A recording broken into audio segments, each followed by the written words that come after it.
देख रहे हैं खबर एनडीटीवी, रिश्ता हर खबर से। नमस्कार, आप देख रहे हैं खबर एनडीटीवी। मैं हूं आपके साथ संदीप झा। इस वक्त दिल्ली के सकरपुर इलाके में हम हैं, वार्ड नंबर 15 में हैं। और जैसे जैसे दिल्ली के उपचुनाव हुए थे एमसीडी में, भाजपा का सोपरा साहब 0 विकेट पर आउट हुए, तो वहीं पे आम आदमी जो है सो उस जीत के बाद जो है सो पूरी कमर कस ली है। तो वहीं पे जो है सो खबर एनडीटीवी की टीम जब सकरपुर इलाके में आई तो क्या नाम है, भारतीय जनता पार्टी में 18 साल से काम किए हुए पूर्व वह जिला युवा मोर्चा में पूर्वांचल मोर्चा में जो है सो जिला अध्यक्ष रहते हुए आम आदमी पार्टी का दामन थामा। कैसे थामा, कैसे उन्होंने मन बनाई, तो आइए बात करते हैं। सुनील सिंह जी हमारे साथ में हैं। स्वागत है खबर एनडीटीवी सर। भाजपा में 18 साल से आप थे, आम आदमी पार्टी में आने का कैसे आपने ये मन में ठान लिया कि नहीं, आम आदमी का ही दामन थामना चाहिए और भारतीय जनता पार्टी के दामन को छोड़ देना चाहिए? सबसे पहले तो मैं खबर एनडीटीवी के तमाम दर्शकों को बधाई देता हूं और साथ साथ संजीव भाई आपको भी बधाई देता हूं कि आप इतनी अच्छी तरीके से पत्रकारिता करते हैं।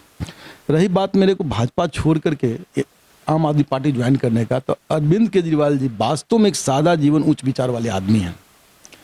जो लोग बोलते हैं कि सबका साथ सबका विकास, वो सिर्फ और सिर्फ अरविंद केजरीवाल जी दे सकते, बाकी कोई नहीं दे सकता। आज की स्थिति ये देखिए कि दिल्ली छोड़ करके कहीं भी, चाहे वो केंद्र शासित प्रदेश हो या फिर भाजपा के राज्य हो, वहाँ हिंदू मुस्लिम के सिवा दूसरा कोई रास्ता नहीं है।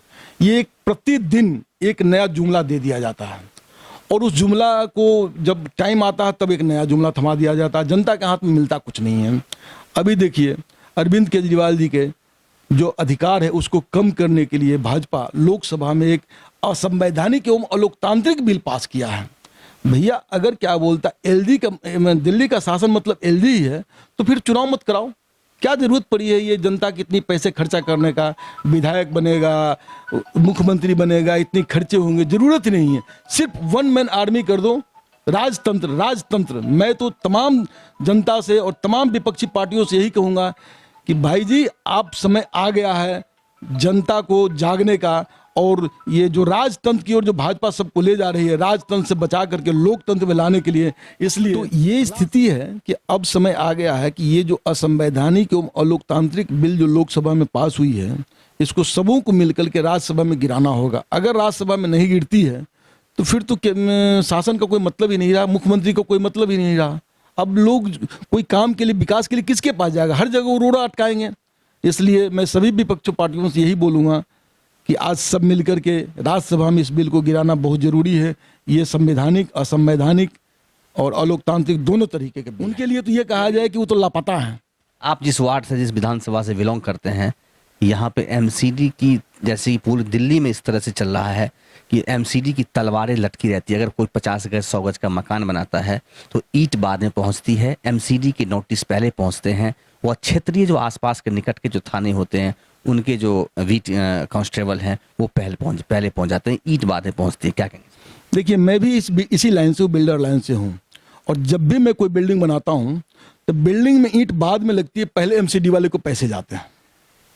और इसके लिए कोई भी एक प्लान नहीं है। अगर गवर्नमेंट को चाहिए, जो गवर्नमेंट है, भाजपा की सरकार पिछले 15 साल से एमसीडी में है, वो ये बता दें कि भैया 50 गज का जो मकान है इसको बनाने के लिए आप बनाओ और एमसीडी के कार्यालय में या सरकार के खाते में 1 लाख रुपए जमा कर दो, हमें कोई एतराज नहीं है।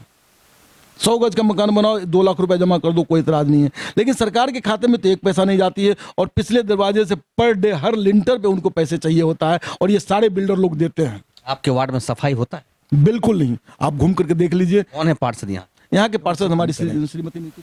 तो ये थी हमारे साथ सुनील सिंह, जिन्होंने कहा कि मतलब होली के साथ साथ जो है सो राजनीति के तहत राजनीति की बात करते हुए मतलब कई तरह की बातें इन्होंने कही है, चाहे एमसीडी का मामला हो, चाहे दिल्ली सरकार की बातें हों।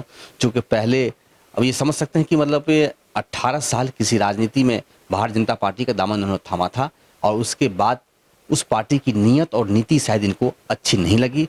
शायद दिल्ली सरकार का विकास देख